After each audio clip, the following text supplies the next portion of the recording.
That brings us to everyone's favorite segment, News or Snooze, presented by Christopher William Jewelers. Bennett will give me 3 brilliant quotes, much like the brilliance of the diamonds at Christopher William Jewelers, and I'll say if they're newsworthy or snoozeworthy. Are you ready? Yes. All right. Hit me. Kurt Signetti, first quote. I don't watch many basketball games on TV, but I was locked in the second half of this one. He's referring to JMU men's basketball beating Michigan State. They wanted it more, and they played their best basketball at the end. But there's a reason that the nation, we've caught their attention, and it's because of leadership and long-term planning that produces results. Snoozeworthy. Snoozeworthy. It's awesome that he was tuned in watching it, but man, did that just sound like a pre-manufactured PR quote that was put in front of him by the communications department. It does. I do love, though, his shout out for watching it. And I think fair points, though, that Jeff Bourne set them up pretty well across sports right now. Oh, Jeff Bourne's done a fantastic job. We can rave about Bourne all day and all night. But man, was I hoping for a little bit more from head coach Kurt Signetti there about watching the game and said, I don't normally watch college basketball, but when I do, it's the Dukes taking down number 4 Michigan State.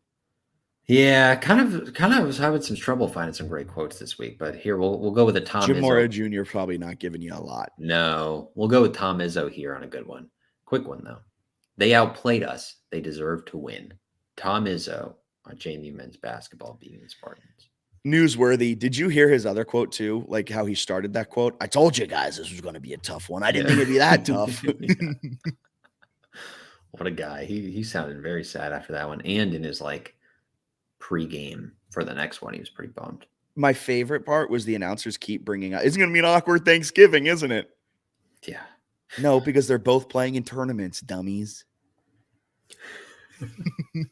His nephew won't even be there, you fools. That's a good one. Idiot. All right, I got a few bonus quotes here, but we'll do one here. This is not a quote. Wait. Yeah. Newsworthy or snoozeworthy quote. It was hard to find quotes this week. ... Okay, here are a few bonus quotes. Well, they're so bad that Newsworthy I wanted to have volume here. Okay, but this one's not a quote. I just want your take on whether this is newsworthy or snoozeworthy. JMU will play UConn and App State on ESPN Plus rather than national television.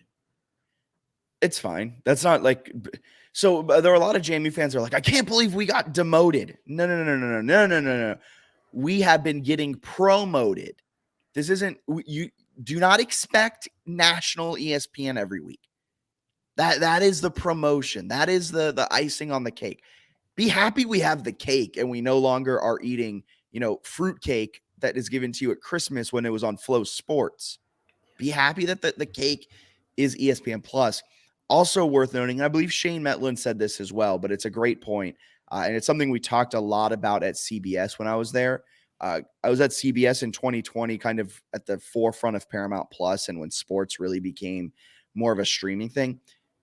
You pick and choose what games are on streaming, not because of the ability of it to draw a crowd, or I guess lack of ability to draw a crowd, but rather for the ability to draw a crowd. JMU App State is a great game. It would live very well on ESPN2 with a noon kickoff. It would do well it would put up probably pretty good numbers on ESPNU with a 3:30 kickoff or whatever it may be. But it also will put up really good numbers at 2 p.m. on ESPN Plus, potentially driving a spike in subscriptions in the city of Harrisonburg, Virginia, or Boone, North Carolina. They're doing it as a audience acquisition measure, I think, more so than like a demotion. I agree completely. All right, bonus quotes. He's a guy. He's a young guy. He's fast, scrappy. He can go. He trusts himself. We trust him. This is my guy, Chauncey Logan, talking about my other guy, D'Angelo Pons. Is the quote that great? I don't know, but I wanted to talk about Chauncey Logan and D'Angelo Pons. They had a great game. They have really stepped up big time over these last few weeks. Chauncey Logan has looked every part of the Heisman candidate. You hyped him up to be in the offseason. There were some low points for Chauncey Logan. He had that sophomore slump, but his play has really taken a step forward, as has D'Angelo Pons. So claps to you for having that cornerback defensive back eye for talent, Bennett Conlon. Did you listen to Chauncey Logan's press conference? I haven't yet. No. It's like 5 minutes. He's awesome. He's awesome with the media. Did a great job, and had some like funny descriptions of stuff. Like I guess he used to live in Rhode Island and then also Mississippi, and then eventually ended up in Salem, Virginia.